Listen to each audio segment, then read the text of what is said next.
필요해요.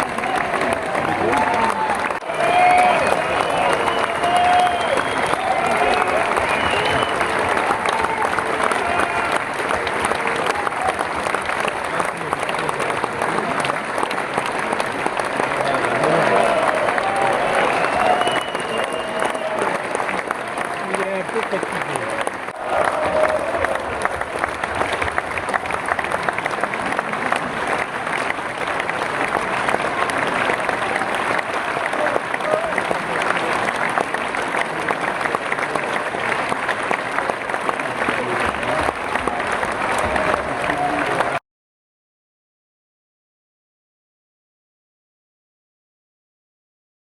Les œuvres de Rossini ont joué un rôle central dans votre carrière. Pouvez-vous rappeler les principales étapes de ce compagnonnage? En effet, je suis né à Pesaro, et j'ai donc baigné dans la musique de Rossini dès le plus jeune âge. C'est un compositeur qui m'est très familier. Il ne s'agit pas seulement de Rossini, mais aussi du Festival de Pesaro. J'ai passé tous mes étés au théâtre. J'étais si heureux quand les orchestres venaient dans ma ville Rossini et toute mon enfance. Toutefois, en tant que chef, je ne me considère pas comme un spécialiste de Rossini. Je sais ce qu'il ne faut pas faire, et à quel point la tradition a en quelque sorte tué ce compositeur, mais je ne suis pas présomptueux, au point de dire que mon interprétation est la meilleure. Tout simplement, parce qu'à chaque fois que je le dirige, je me rends compte que je change. Non que je m'ennuie, mais je change tout comme le monde qui m'entoure. Nos goûts évoluent. En un mot, Rossini fait partie de mon ADN culturel. Il m'a permis de poser les fondements pour ensuite diriger Verdi, Puccini avec lesquels il constitue le squelette du mélodrama. Il a été pour moi, le point de départ, pour mieux comprendre la musique d'autres compositeurs, et pour aller plus loin. Ceux que j'ai cités, et la musique française que j'aime tant. Les œuvres de Rossini ont joué un rôle central dans votre carrière. Pouvez-vous rappeler les principales étapes de ce compagnonnage? En effet, je suis né à Pesaro, et j'ai donc baigné dans la musique de Rossini dès le plus jeune âge. C'est un compositeur qui m'est très familier. Il ne s'agit pas seulement de Rossini, mais aussi du Festival de Pesaro.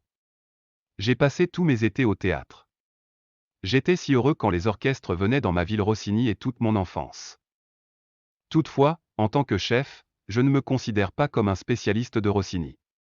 Je sais ce qu'il ne faut pas faire, et à quel point la tradition a en quelque sorte tué ce compositeur, mais je ne suis pas présomptueux, au point de dire que mon interprétation est la meilleure.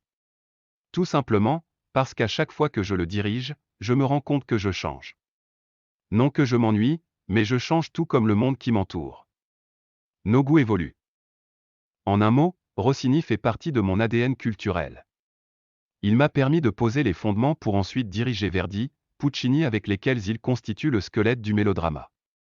Il a été pour moi, le point de départ, pour mieux comprendre la musique d'autres compositeurs, et pour aller plus loin. Ceux que j'ai cités, et la musique française que j'aime tant. On a l'impression que le génie de Rossini est inépuisable, et que l'on ne cesse de le redécouvrir. Comment ce rare Moïse et Pharaon vient-il prendre place, au sein de ce corpus d'œuvres que vous avez dirigé? Quelle part de continuité et de nouveauté pour vous? Et quels sont les attraits et les difficultés de cette œuvre? La première fois que j'ai entendu Moïse et Pharaon, j'avais 18 ans. C'était en 1997 à Pesaro, dans une magnifique mise en scène du regretté Graham Wick. Vladimir Jurowski faisait ses débuts, Michel Pertusi chantait le rôle de Moïse. Je travaille beaucoup avec lui. Il est d'une infinie élégance. Pour Paris, Rossini a écrit Le Siège de Corinthe, Le Contori, pièce d'un suprême raffinement. Guillaume Tell aussi. Mais le langage de ce dernier opéra est complètement différent. Rossini voulait prouver qu'il était capable de répondre aux attentes d'un public en train de se convertir au romantisme. Mais ce n'était pas réellement le cas. C'est pour cette raison qu'il a arrêté d'écrire. Parmi ses opéras, je considère que Moïse et Pharaon est un authentique chef-d'œuvre. Et la version française est bien meilleure que Mosè in Egitto. C'est dû notamment au rapport particulier qui s'instaure entre la musique et les mots. Guillaume Tell en italien, c'est terrible. Alors que si vous écoutez, Asile héréditaire, la mélodie s'ouvre en même temps que le son s'envole. Mosè in Egitto était plus, compact, si je puis dire. Tout était plus condensé. L'intrigue y était très forte. Rossini l'a retravaillé pour en faire un grand opéra, a ajouté le ballet, etc. Les opéras français sont toujours un peu plus longs, sans pour autant que le ressort dramatique soit plus faible, c'est seulement plus dilaté. Moïse et Pharaon est donc moins concentré. L'atmosphère sombre n'arrive qu'au deuxième acte. Et, il y a le cantique final, bénissons le Seigneur. C'est lié à l'esthétique française. À la manière de vivre et d'écrire la musique. Il y a plus de naturel dans les opéras français. Le sens, l'odeur même de la nature sont très présents. Dans Moïse et Pharaon, les 4 éléments sont là. Le feu, l'air, la mer. Ils font partie de l'intrigue de l'opéra, et sont intégrés à la musique. Bien sûr, la thématique est principalement religieuse, mais nous savons que religion et politique vont de pair. L'arc que tend Moïse et Pharaon a quelque chose de très majestueux, de beaucoup plus solennel que Mosè in Egitto, qui est théâtralement plus fort.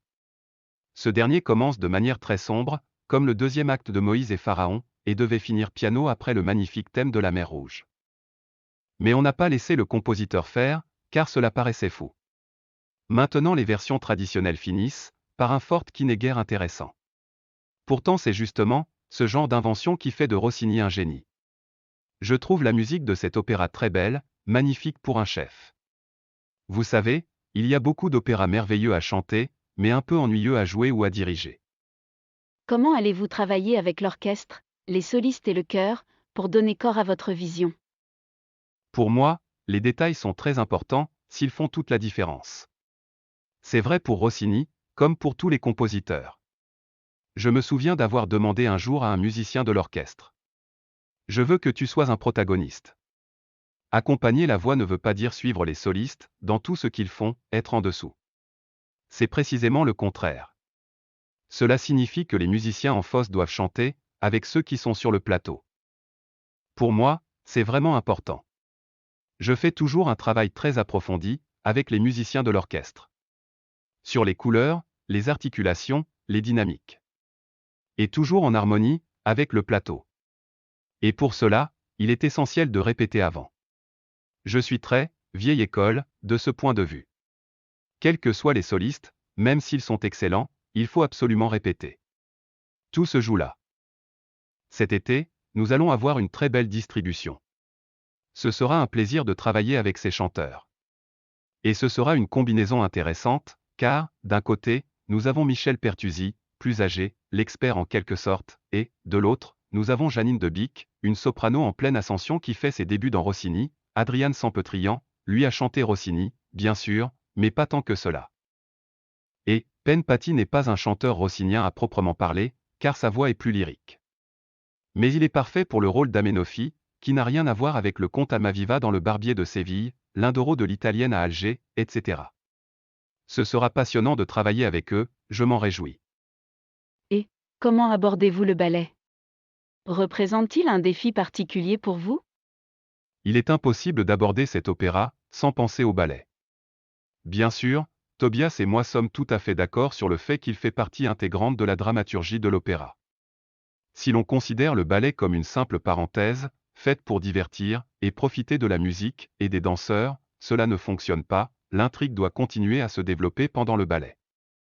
Justement, comment avez-vous travaillé avec Tobias Kratzer, pour concevoir une partition sur mesure? J'ai vu son projet, et j'aime sa manière de travailler. Il connaît la musique, et c'est très important. On n'a pas besoin d'être musicien pour connaître la musique, mais il faut avoir une certaine sensibilité. La musique illustre, et raconte l'histoire par ses couleurs, ses modulations. Il ne s'agit pas de la bande-son d'un film.